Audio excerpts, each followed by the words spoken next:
Hello बच्चों, आज का हमारा टॉपिक है आर्थिक गतिविधियों में सरकार की भूमिका, role of government in economic activities.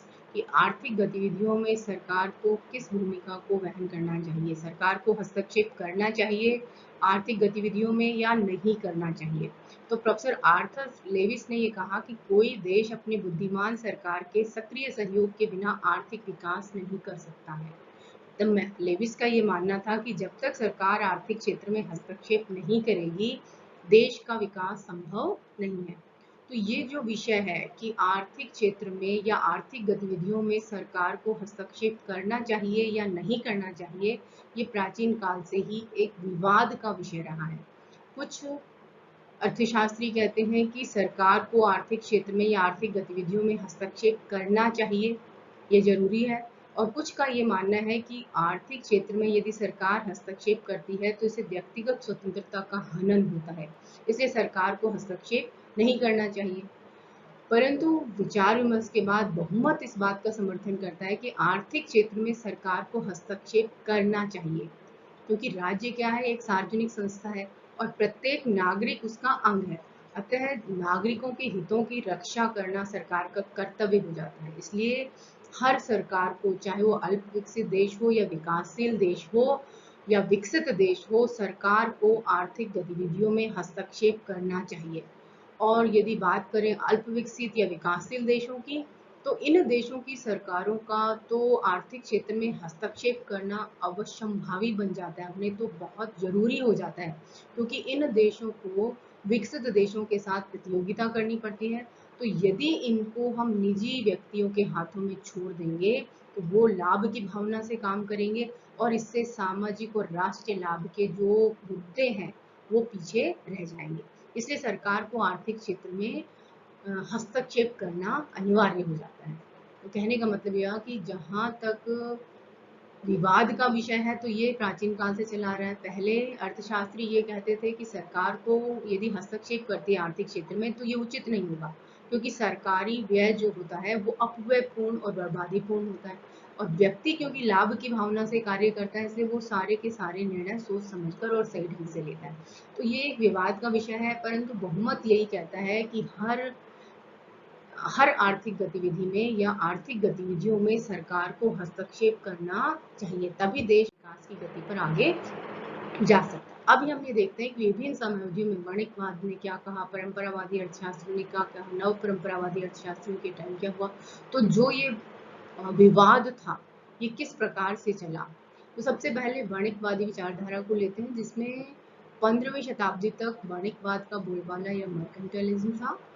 उस समय वणिकवादियों का ये मानना था कि यदि देश को शक्तिशाली बनाना है तो इसके लिए हमारे पास धन, सोना और शक्ति होनी चाहिए। जब तक शक्ति, सोना, धन ये हमारे पास नहीं होगा तब तक देश शक्तिशाली नहीं हो सकता। और यदि धन को एकत्र करना है तो हमको व्यापार करना होगा, और व्यापार भी हमारे अनुकूल होना चाहिए। तो यदि अनुकूल विदेशी व्यापार को करना है तो ऐसी स्थिति में अर्थव्यवस्था पर कठोर नियंत्रण लगाने होंगे। तो वणिकवादियों का ये मानना था कि यदि देश को शक्तिशाली बनाना है, देश का विकास करना है, तो हमें क्योंकि धन की जरूरत पड़ती है और धन से ही शक्ति आती है, तो इस शक्ति की जरूरत पड़ती है, तो इसके लिए हमें व्यापार करना पड़ेगा। और व्यापार करने के लिए हमें, यदि व्यापार को अपने देश के अनुकूल करना है तो अर्थव्यवस्था पर कठोर नियंत्रण लगाने होंगे। तो वणिकवादियों का ये कहना था कि सरकार को आर्थिक क्षेत्र में हस्तक्षेप करना चाहिए। यदि सरकार आर्थिक क्षेत्र में हस्तक्षेप करेगी तभी ही देश का विकास हो सकता है। लेकिन धीरे धीरे वणिकवाद में जब सरकारी हस्तक्षेप के कारण कठोर नियंत्रण लगाए गए तो इस बात का बोलबाला बढ़ा कि इससे व्यक्तिगत स्वतंत्रता का हनन हो रहा है, इसमें व्यक्ति की स्वतंत्रता धीरे धीरे समाप्त हो रही है। इसलिए फिर 1776 में प्रोफेसर एडम स्मिथ आते हैं और उन्होंने अपनी पुस्तक लिखी वेल्थ ऑफ नेशंस के नाम से, और तभी से हम आधुनिक अर्थशास्त्र का जन्म मानते हैं। इसमें इन्होंने कहा कि लोगों पर कठोर नियंत्रण नहीं लगाने चाहिए, इससे क्या होता है, व्यक्तिगत स्वतंत्रता का हनन होता है। तो उन्होंने कहा कि हमें क्या करना होगा, इस व्यापारवाद पर अंकुश लगाना होगा। कहने का मतलब है कि सरकार को आर्थिक क्षेत्र में हस्तक्षेप को कम करना होगा। इसी तरह प्रकृतिवादियों ने भी यही कहा कि सरकार को आर्थिक क्षेत्र में हस्तक्षेप कम करना चाहिए। यदि व्यक्ति स्वतंत्रतापूर्वक कार्य करेगा तो ऐसी स्थिति में अर्थव्यवस्था का विकास तेजी से होगा। इस तरह प्रकृतिवादियों का ये मानना था कि यदि अर्थव्यवस्था या देश में प्राकृतिक नियमों के अनुसार कार्य होता है तो ऐसी स्थिति में भी अर्थव्यवस्था का विकास तेजी से होगा। और इन दोनों ही स्थितियों में उन्होंने कहा कि सरकार को हस्तक्षेप नहीं करना चाहिए। सरकार यदि हस्तक्षेप करेगी तो अर्थव्यवस्था का विकास नहीं हो सकता है। क्योंकि लाभ की भावना से कार्य करता है तो वो ज्यादा सोच समझकर कार्य करता है। इसलिए परंपरावादियों का ये मानना था कि यदि व्यक्ति कार्य करेगा, निजी व्यक्ति इसमें कार्य करेंगे तो वो ज्यादा अच्छे से कार्य कर पाएंगे। अब हम लेते हैं कि इसके बारे में नव परंपरावादी विचारधारा क्या थी।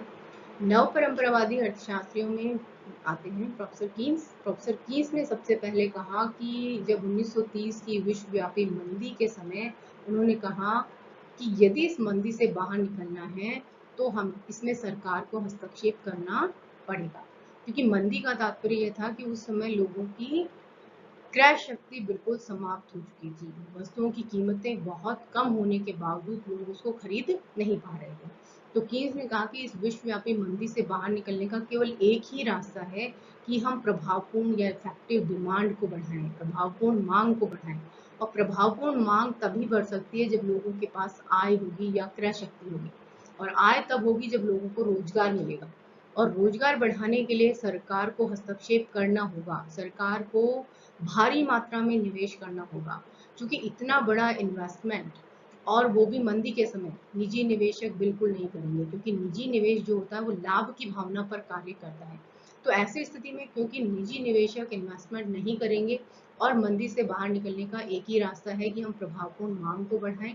तो ऐसी स्थिति में नव परंपरावादी अर्थशास्त्रियों ने कहा कि इस समय सरकार को हस्तक्षेप करना पड़ेगा। सरकार को बड़ी मात्रा में निवेश करना होगा जिससे लोगों को रोजगार मिलेगा और रोजगार मिलेगा तो उनकी आय बढ़ेगी, आय बढ़ेगी तो उनकी क्रय शक्ति बढ़ेगी और वो वस्तुओं की मांग अधिक करेंगे। और जब वो वस्तुओं की मांग करेंगे तो इससे धीरे धीरे उनकी कीमतें ऊपर की तरफ जाएंगी या बढ़ने लगेंगी और ऐसी स्थिति में हम मंदी से बाहर निकल सकते हैं। तो नव परंपरावादियों का ये मानना था कि यदि सरकार हस्तक्षेप नहीं करेगी तो अर्थव्यवस्था का विकास संभव नहीं है। इसी प्रकार समाजवादी जो विचारधारा के अर्थशास्त्री जैसे रॉबर्ट ओवेन, सिमोनियंस ने भी अपने प्रयोगों द्वारा ये बताया, सिद्ध किया कि यदि समाज का अधिकतम कल्याण करना है तो सरकारी हस्तक्षेप अनिवार्य है। सरकारी हस्तक्षेप के बिना ये संभव नहीं है। समाजवादी विचारकों का ये कहना था कि चूंकि सरकार जो है वो नागरिकों के द्वारा चुनी गई है और उसका उद्देश्य है नागरिकों का अधिकतम कल्याण करना या उनके जीवन स्तर को ऊंचा उठाना है। तो उनका ये कहना था कि यदि जीवन स्तर को ऊंचा उठाना है तो उनके उपभोग को बढ़ाना होगा। उपभोग को बढ़ाने के लिए सरकार को कुछ ऐसी वस्तुएं जो आवश्यकता की वस्तुएं हैं उन पर, या जो ऐसे चीजें हैं जिन पर कुछ ऐसे जो उद्योग हैं जो सार्वजनिक क्षेत्र के हैं या सार्वजनिक हित के हैं, उन उद्योगों पर राज्य का स्वामित्व या प्रबंधन होना चाहिए। जिन उद्योगों पर देश का विकास निर्भर करता है, जिनको आधारभूत उद्योग कहते हैं, उन पर उन्होंने कहा कि समाज या राज्य का आधिपत्य होना चाहिए। तो इस तरह समाजवादी विचारधारा के लोगों का भी ये मानना था कि सरकार को अर्थव्यवस्था में हस्तक्षेप करना होगा, तभी समाज का अधिकतम कल्याण हो सकता है। और चूंकि सरकार का मुख्य उद्देश्य ही समाज का अधिकतम कल्याण करना है, तो ऐसी स्थिति में यदि सरकार हस्तक्षेप नहीं करेगी तो लोगों का अधिकतम कल्याण नहीं हो सकता है। और चूंकि वर्तमान समय में तो सभी, चाहे कोई भी देश हो, विकसित, विकासशील या अल्पसिक विकसित, हर देश की सरकार का एक मुख्य जो उद्देश्य है वो ये है कि समाज का अधिक से अधिक कल्याण हो, लोगों का जीवन स्तर ऊंचा उठे। तो इसके लिए उनको बहुत सारी सामाजिक योजनाएं चलानी पड़ती हैं जिनके लिए उनको आर्थिक क्षेत्र में हस्तक्षेप करना पड़ता है। इसलिए वर्तमान समय में अर्थव्यवस्था में या आर्थिक गतिविधियों में सरकार का महत्व या सरकारी क्षेत्र का हस्तक्षेप दिन रात बढ़ता ही जा रहा है। अब हम बात करते हैं आर्थिक गतिविधियां। कौन सी आर्थिक गतिविधियां हैं जिनमें हमें देखना है कि सरकार की भूमिका या राज्य की भूमिका क्या है। तो प्रोफेसर मसग्रेव ने अपनी एक पुस्तक लिखी थी the theory of public finance. उसमें उन्होंने राज्य के 3 प्रमुख कार्य बताए। पहला आवंटन का कार्य है, दूसरा वितरण कार्य है और तीसरा स्थायित्व कार्य है। प्रोफेसर मस्ग्रेव ने कहा कि राज्य को, चूंकि सार्वजनिक वित्त के 3 महत्वपूर्ण कार्य हैं कि एलोकेशन कैसे करें, साधनों का आवंटन कैसे करें, आय का वितरण कैसे करें और अर्थव्यवस्था में स्थायित्व कैसे लाएं। ये 3 महत्वपूर्ण कार्य हैं जिनमें सरकार की भूमिका हमको देखनी है। अब हम एक एक को लेते हैं। सबसे पहले लेते हैं एलोकेशन फंक्शन या आवंटन कार्य। आवंटन का मतलब है कि दुर्लभ साधन जो है हमारे, हम पहले से ही पढ़ते आए हैं कि हमारे पास साधन जो है कम है, साधन जो है उत्पादन के जितने भी साधन है वो बहुत दुर्लभ हैं या बहुत कम है और आवश्यकताएं हमारी अनंत है। तो सरकार का उद्देश्य है उन दुर्लभ साधनों का अनुकूलतम उपयोग करना जिससे कि अर्थव्यवस्था का अधिक से अधिक विकास हो या लोगों का अधिक से अधिक कल्याण हो। तो सबसे पहला कार्य आ जाता है जिसमें सरकार को हस्तक्षेप करना पड़ेगा, वो है लोक आवंटन का कार्य। कि दुर्लभ साधनों को किस तरह से हम आवंटित करें जिससे लोगों का अधिक से अधिक कल्याण हो या उसका देश का विकास हो। इसके लिए उन्होंने कहा कि 2 तरह की वस्तुएं मेनली होती हैं अर्थव्यवस्था में, एक निजी वस्तुएं होती हैं और एक सार्वजनिक वस्तुएं होती हैं।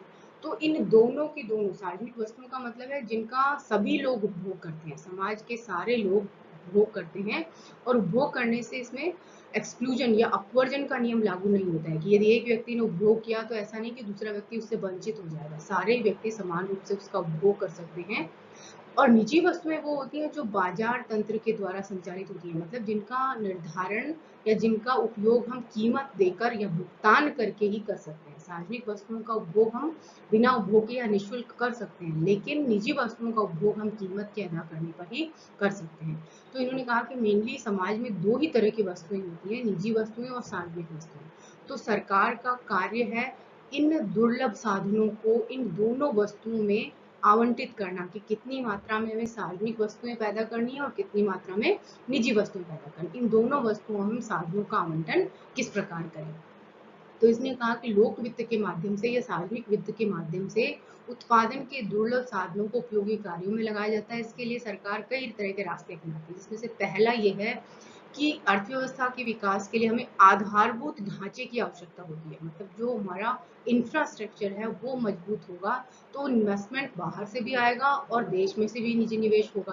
तो यदि हम अपने देश के आधारभूत ढांचे को मजबूत करें, इसमें निजी निवेशक इसमें इन्वेस्टमेंट नहीं करेगा, इसके लिए सरकार को आधारभूत ढांचे में बड़ी मात्रा में इन्वेस्टमेंट करना पड़ेगा, जिससे क्या होगा, देश में आधारभूत ढांचे का विकास होगा और जब आधारभूत ढांचा मजबूत होगा तो इसके आकर्षित होकर निजी निवेशक भी वहां पर इन्वेस्टमेंट करेंगे और विदेशी कंपनियां भी देश में आकर इन्वेस्टमेंट करेंगी। यदि देश में आधारभूत ढांचा मतलब रेलवे, सड़क, बिजली, पानी, इस तरह की सुविधाएं यदि देश में नहीं होंगी तो ना तो बाहर के लोग यहाँ पर निवेश करेंगे और ना ही देश के निजी निवेशक यहाँ पर इन्वेस्टमेंट करेंगे।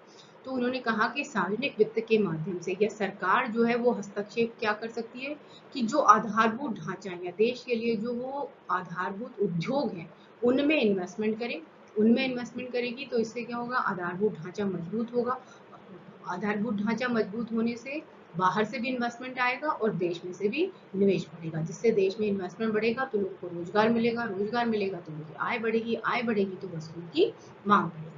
दूसरा इन्होंने कहा कि जो पिछड़े क्षेत्र हैं, पिछड़े क्षेत्र जो है वहां पर भी निजी निवेशक कभी भी इन्वेस्टमेंट नहीं करेंगे, क्योंकि निजी निवेश लाभ की भावना पर आधारित है। जहां लाभ होगा वहां पर प्राइवेट इन्वेस्टर इन्वेस्टमेंट करेगा, क्योंकि आधारभूत या पिछड़े हुए क्षेत्रों में कोई इन्वेस्टमेंट नहीं करना चाहेगा क्योंकि वहां लाभ होगा या नहीं इस बात पे थोड़ी शंका है। तो ऐसी स्थिति में पिछड़े हुए क्षेत्रों के विकास के लिए सरकार को हस्तक्षेप करना पड़ेगा और वहां पर यदि सरकार करों में रियायत दे दे या अनुदान दे, वहां पर जो भी उद्योग स्थापित करे यदि उसको करों में रियायत दे दे या अनुदान दे तो हो सकता है कि उस क्षेत्र में ज्यादा लोग इन्वेस्टमेंट करें। तो इन 2 तरीकों से सरकार क्या कर सकती है, इन्वेस्टमेंट को बढ़ा सकती है या आवंटन के कार्य को सही तरीके से करवा सकती है कि जिन क्षेत्रों में निजी निवेश नहीं करना चाहते वहां पर सरकार जो है वो इन्वेस्टमेंट करके उन लोगों को भी इधर आकर्षित कर सकती है।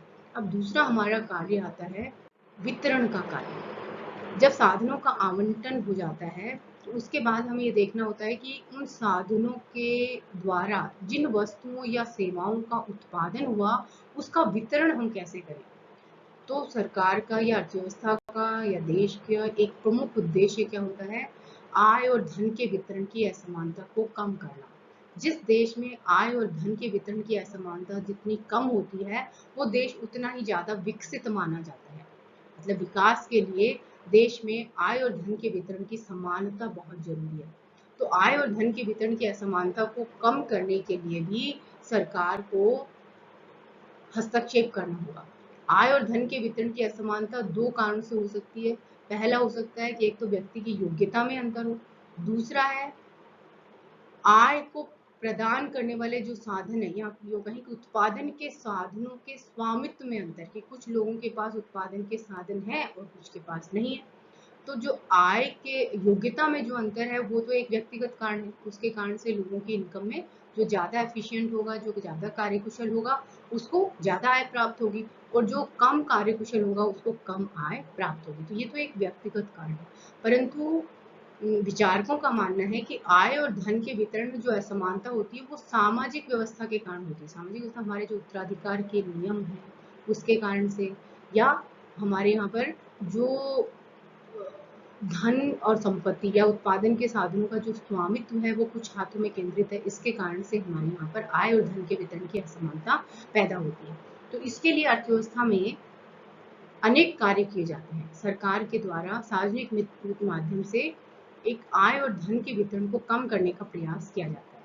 तो इसके लिए सरकार अनेक कार्य करती है। इसमें पहला हो सकता है कि प्रत्यक्ष करों के द्वारा, यदि सरकार की आय को प्राप्त करने का एक प्रमुख साधन है प्रत्यक्ष कर, प्रत्यक्ष करों में यदि प्रगतिशील करारोपण किया जाता है तो इससे आय और धन की विषमता को कम किया जा सकता है। क्योंकि प्रगतिशील करारोपण में एक तरफ जो अमीर लोग हैं उन पर ज्यादा कर लगाया जाता है और गरीबों पर कम कर लगाया जाता है। इससे अमीरों से इनकम सरकार की तरफ आती है, जिसको सरकार गरीबों पर खर्च करके इस आय और धन के वितरण की असमानता को कम कर सकती है। या एक तरीका है ये कि सरकार जो आवश्यक वस्तुएं और सेवाएं हैं उनकी कीमत निश्चित कर दे। ऐसी वस्तुएं और सेवाएं जो बहुत आवश्यक है, जिनका उपभोग प्रत्येक व्यक्ति को करना पड़ता है, तो चूंकि गरीब व्यक्ति की भुगतान करने की सामर्थ्य कम होती है, इसलिए यदि ऐसी वस्तुओं और सेवाओं की कीमत सरकार एकदम निश्चित कर दे, इससे ज्यादा कीमत पर नहीं मिलेगी, तो ऐसी स्थिति में भी आय और धन के वितरण की असमानता कम हो सकती है। क्योंकि इन वस्तुओं का उपभोग गरीब व्यक्ति करेंगे, तो गरीब व्यक्ति करेंगे तो उनके स्वास्थ्य में सुधार होगा, स्वास्थ्य में सुधार होगा तो उनकी उत्पादकता बढ़ेगी और वो ज्यादा काम करेंगे, ज्यादा काम करेंगे तो उनकी आय बढ़ेगी, और इस तरह से आय और धन के वितरण की असमानता जो है वो धीरे धीरे कम हो सकती है। एक तरीका ये हो सकता है कि सरकार न्यूनतम मजदूरी को निर्धारित कर दे कि इससे कम मजदूरी किसी को नहीं मिलेगी। तो यदि सरकार न्यूनतम मजदूरी का निर्धारण कर देगी तो ऐसी स्थिति में भी आय और धन के वितरण की असमानता जो है वो कम हो सकती है।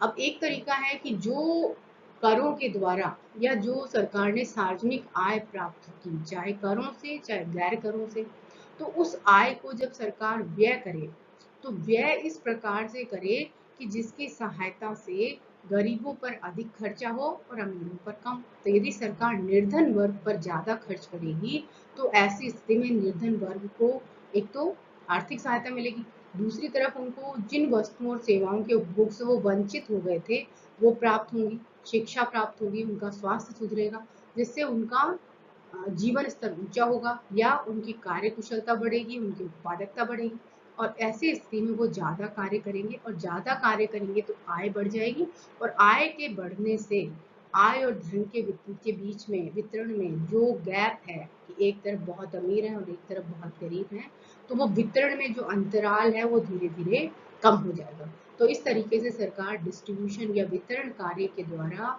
आय और धन के वितरण की जो असमानता है उसको धीरे धीरे कम कर सकती है। इसके लिए मेनली दो तरीके हैं, एक तो सार्वजनिक आय का या प्रगतिशील करारोपण का, कि यदि सरकार प्रगतिशील करारोपण को अपनाती है तो ऐसी स्थिति में अमीरों पर ज्यादा कर लगेगा और गरीबों पर कम कर लगेगा, जिससे आय और धन का वितरण जो है वो थोड़ा समान होने लगेगा।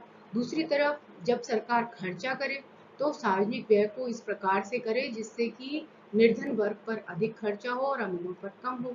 तो ऐसी स्थिति में जब निर्धन वर्ग पर अधिक खर्चा किया जाएगा तो भी उनके स्वास्थ्य में सुधार होगा, उनकी शिक्षा में सुधार होगा, और ऐसी स्थिति में वो अधिक वस्तुओं और सेवाओं का उत्पादन करने के योग्य बनेंगे, और ऐसे स्थिति में उनकी आय बढ़ेगी तो आय और धन के वितरण का ये गैप जो है वो धीरे धीरे कम हो जाता है।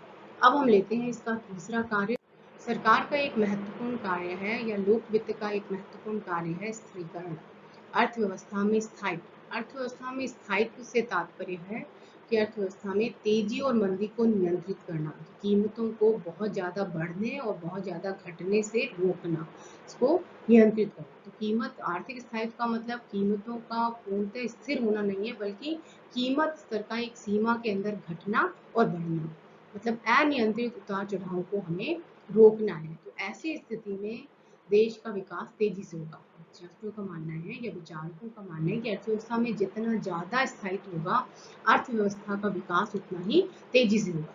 क्योंकि यदि कीमतें अनियंत्रित हैं, बहुत तेजी से बढ़ रही हैं और घट रही हैं, तो ऐसी स्थिति में ये पूर्व अनुमान लगाना मुश्किल होगा कि अब मांग बढ़ेगी या घटेगी, या कीमतें बढ़ेंगी या घटेंगी। तो इस सिचुएशन में बाहर से इन्वेस्टमेंट भी नहीं होगा और निजी निवेशक देश के भी इन्वेस्टमेंट नहीं करेंगे, तो इससे अर्थव्यवस्था का विकास रुक सकता है। तो ऐसी स्थिति में सरकार को ये आर्थिक स्थायित्व लाने के लिए कोशिश करनी होगी कि अर्थव्यवस्था में कीमतें ना तो बहुत तेजी से बढ़ें और ना बहुत तेजी से कम हो। तो इसके लिए सरकार के द्वारा दो तरह के तरीके अपनाए जाते हैं, एक मौद्रिक उपाय और एक राजकोषीय उपाय। मौद्रिक उपाय में सरकार मुद्रा की पूर्ति को नियंत्रित करके कीमतों को नियंत्रित करने का प्रयास करती है, और राजकोषीय उपायों में सरकार सार्वजनिक आय और व्यय के द्वारा कीमतों को नियंत्रित करने का प्रयास करती है। तो मौद्रिक उपायों में सरकार केंद्रीय बैंक की सहायता से यदि मुद्रा की पूर्ति को बढ़ाना चाहती है, मुद्रा की पूर्ति बढ़ाने का मतलब है कि यदि देश में मांग को बढ़ाना चाहती है, अर्थव्यवस्था में मंदी की स्थिति है और वस्तुओं की मांग में कमी है, और सरकार ये चाहती है कि अर्थव्यवस्था में मंदी को नियंत्रित किया जाए, तो इसके लिए मांग को बढ़ाना होगा। मांग को बढ़ाने के लिए देश में मुद्रा की पूर्ति को बढ़ाना होगा। तो मुद्रा की पूर्ति बढ़ाने के लिए सरकार केंद्रीय बैंक से बैंक दर को कम करवा सकती है, तरल कोषानुपात और नकद कोषानुपात में कमी कर सकते हैं। तो बैंक दर में कमी होगी तो लोग आसानी से ज्यादा उधार लेंगे। इसी तरह तरल कोषानुपात और नकद कोषानुपात में कमी होगी तो ऐसी स्थिति में भी व्यक्ति जो ये व्यापारिक बैंक जो है वो व्यक्तियों को ज्यादा कर्जा देंगे। बैंक दर वह दर होती है जिस पर केंद्रीय बैंक जो है वो व्यापारिक बैंकों को कर्जा देता है।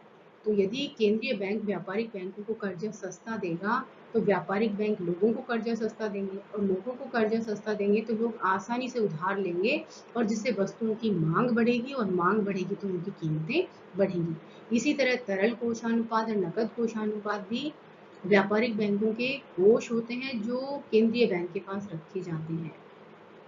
तो इनको बढ़ाकर भी सरकार क्या कर सकती है, मुद्रा की पूर्ति में कमी और वृद्धि कर सकती है।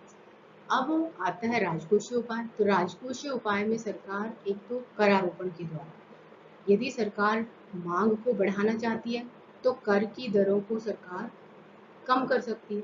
कर की दरों को कम करने से लोगों की उपभोग योग्य आय जो है ज्यादा बचेगी, और उपभोग योग्य आय ज्यादा बचेगी तो वो वस्तुओं की मांग ज्यादा करेंगे, और वस्तुओं की मांग ज्यादा करेंगे तो इससे कीमतें बढ़ेंगी। इसके विपरीत यदि सरकार देश में मुद्रास्फीति की स्थिति और मांग को कम करना चाहती है तो सरकार टैक्स रेट को बढ़ा सकती है, नए कर लगा सकती है, और ऐसी स्थिति में उपभोग योग्य आय में व्यक्ति की कमी आएगी तो वस्तुओं की मांग कम करेगा, और कम करेगा तो वस्तुओं की कीमतें धीरे धीरे कम हो सकती है। या दूसरा तरीका है कि सरकार सार्वजनिक व्यय के माध्यम से भी मुद्रास्फीति और मंदी को नियंत्रित कर सकती है। तो यदि मुद्रास्फीति की स्थिति है तो सार्वजनिक व्यय को कम कर देगी सरकार, और यदि मंदी की स्थिति है तो सार्वजनिक व्यय को बढ़ा देगी। तो इस तरीके से इन दोनों तरीकों को अपनाकर सरकार जो है वो आर्थिक क्षेत्र में स्थायित्व ला सकती है, या अर्थव्यवस्था में स्थायित्व ला सकती है। तो इस प्रकार ये तीन महत्वपूर्ण कार्य हैं जिनमें सरकार को हस्तक्षेप करना होता है। इन तीनों कार्यों में हस्तक्षेप के माध्यम से सरकार अर्थव्यवस्था का विकास तेजी से कर सकती है। तो इसमें हमने देखा कि आर्थिक क्षेत्र में सरकार की क्या भूमिका है, जिसमें से तीन महत्वपूर्ण क्षेत्र हमने लिए कि आवंटन, साधनों के आवंटन में सरकार की क्या भूमिका है, आय के वितरण में सरकार की भूमिका क्या है, और अर्थव्यवस्था में स्थायित्व लाने में सरकार की क्या भूमिका है, ये सरकार किस तरह से इसको नियंत्रित कर सकती है, या यूँ कहें कि साधनों का आवंटन किस प्रकार से सरकार न्यूनतम कर सकती है, आय और धन के वितरण की असमानता को कैसे कम कर सकती है और अर्थव्यवस्था स्थायित्व कैसे ला सकती है। तो इस तरह से ये हमारा हुआ कि अर्थव्यवस्था में या आर्थिक क्षेत्र में या आर्थिक गतिविधियों में सरकार की भूमिका क्या है। धन्यवाद।